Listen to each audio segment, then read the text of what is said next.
So we're back with another. I'm gonna tell you stories about old-timey stuff. I'm keeping it vague this time because I'm not actually telling a story. I'm actually gonna give y'all some old poetry. What? Super old pre-English English poetry. Pre-English? Well, it's what old English that had to be translated into newer English. Oh, are we getting ye olde up in this?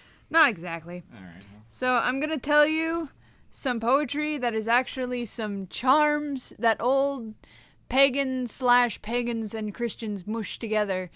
It's paganism and Christianity mushed together to do these charms. Like Christmas?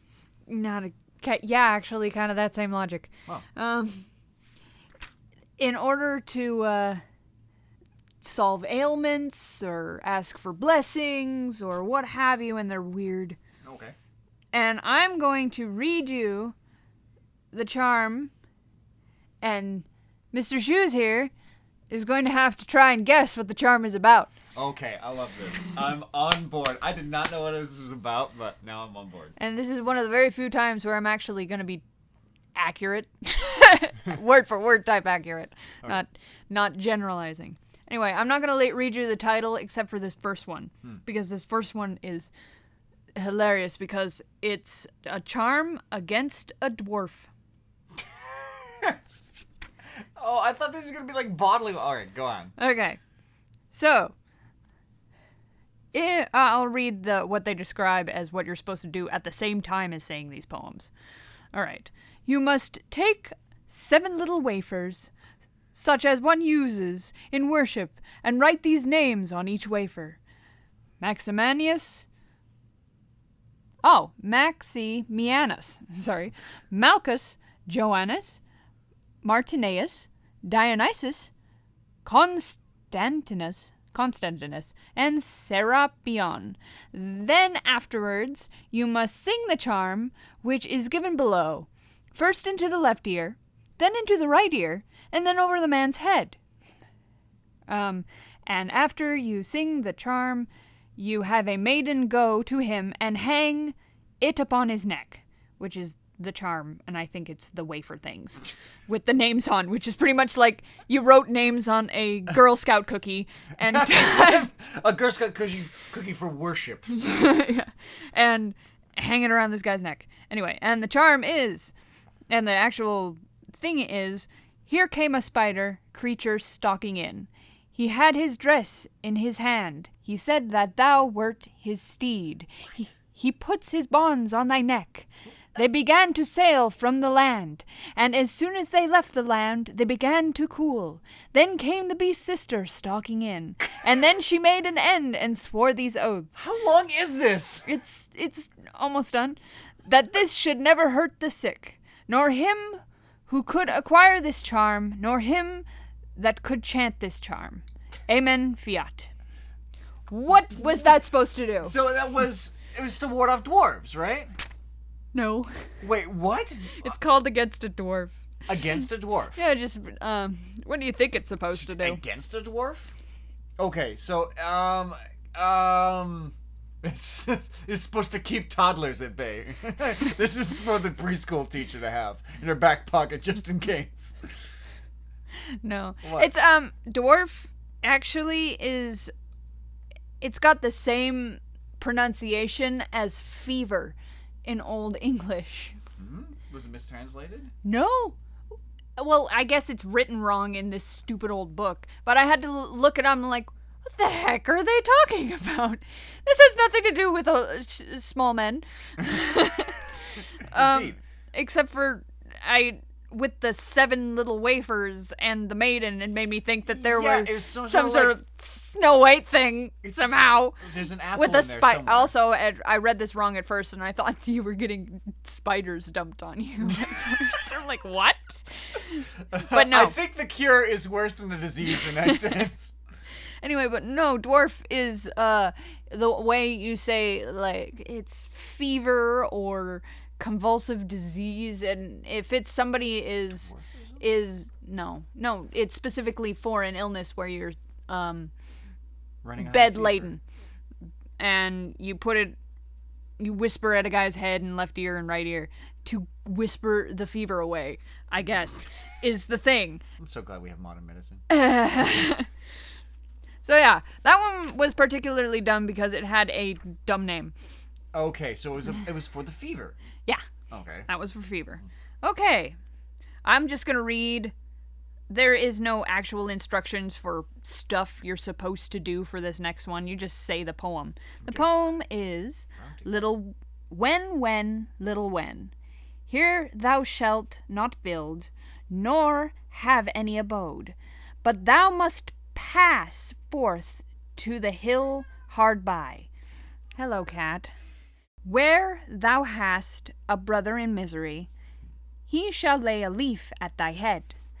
Under the foot of the wolf, under the wing of the eagle, under the claw of the eagle, ever mayest thou fade. That was redundant. Same eagle. Shrivel as coal on the hearth, shrink as muck in the wall, and waste away like water in a bucket, become as small as grain of linseed, and far smaller also than a handworm's hip bone, and become even so small that thou become naught. What do you think that was about? What do you think whens are? Yeah, I was going to ask you, is it spelled differently? W-E-N. I'm not looking because I... It doesn't tell you in this book. I had to look it up. Oh, okay. So let me click the whole thing. You can. Okay, W-E-N, W-E-N, little W-E-N. When, little when. I'm sure people know. Is it like a... Is Europe it what a cold? wen is. Is it a cold? No. A cough. No. Is it some sort of... is it a spirit? It's a shrinking thing. It's a thing that is shrinking. It's a thing that's shrinking. Receding hairline? No. Okay. They're trying to make it shrink. Oh, they're trying to make it shrink. Oh, yeah. You're going bald. Go all the way bald. It'll make it seem less weird. You look cool.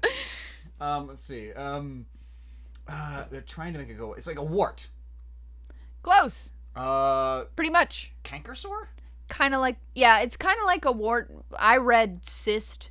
Oh, a cyst. So in me, it was like, is this you're trying to whisper away a pimple or something? It's kind of sound like what it is, and it sounds a lot more noble sounding thing to just whisper away a zit. But okay. Whisper away a zit. All right. Also, go to a doctor. Okay. Okay. Our last charm. No more reading. This one actually tells you. Okay. I was looking over her shoulder, but I'm not gonna. Round 3. All right. This one includes actions that you're supposed to do. All right. First, take earth, cast it with thy right hand under thy right foot, and say, I put it underfoot. I have found it. Lo, the earth can prevail against all creatures, and against injury, and against forgetfulness, and against the mighty tongue of man. Then, after that bit there, cast gravel over them when they swarm and say, Alight, victorious woman, descend to earth. Never fly wild to the wood. Be as mindful of my prophet as every man is of food and fatherland. What do you think that one does? God darn, that's a mouthful every time. That one's actually the smallest one. You know, I've actually gotten to the point where, okay, so you take earth, you throw it under your foot, and then you say a schmishy smashy, and then you throw earth at someone else, which is not nice, or something like that. So apparently you're causing a disturbance. What would you be doing if you were causing a disturbance? Well, it's not. It's actually not having to do with people this time. Is it about your situation? Like finances? Or like your housing situation? Something weird about like... Well, there's a housing thing involved, but that's in the actual appropriate way to take care of this. But... Okay. So the problem is, you have no money? You have nothing. No. Give me a hint. Cast gravel over them when they swarm. Oh, is it a cure for pests, crows? No. Is it a cure for like a rash or something like that? Not a medical thing. Oh, it's not a medical thing. But it's not some sort of plague like bug or something like that, right? Well, you could consider it a plague, kind of, but Roaches? no. You want me to tell any you? sort of bugs? It is a bug thing. It's a bug thing. Bug poop. I don't know. Okay, All right, it's what for a is swarm of bees. You're supposed to throw rocks at bees when they swarm. Wait, can I see that? This guy's running down the street. I put it in her foot. I have found it. Lo, the earth can prevail against all creatures and against it. Ow! Just jump in a pond. I don't think it's for when they swarm and try to attack you. What else would it be for? Like when bees swarm, when you're a bee catcher, beehive person, Beekeeper. beekeeper, yeah, okay. Oh, that's right. When they swarm, that means you have half of your bees and they're moving out because there's no room for them. That's usually why bees swarm. They don't have any room, so half of them are gonna leave, and this person is trying to prevent that from happening by throwing rocks at his bees. I will take care of it. Build them a house! Throw rocks at bees. Maybe some of them You die. dumb putz! Yeah, exactly. Build them in there. I will use the ancient saying and this bee killer in order to stop my swarm. It's like your landlord. He comes to your house and he's like, stop leaving! Just kind of pours sand over your head. It's like, pour sand down the chimney. Please, and then uses flattering words to say, hey, pretty beautiful, sand. Please stay in my apartment. Don't go anywhere. I know your family is 6, but you can all fit. So yeah, Oh that was the one that I gosh. found most entertaining. I had no idea. Those are 3 charms. Bye.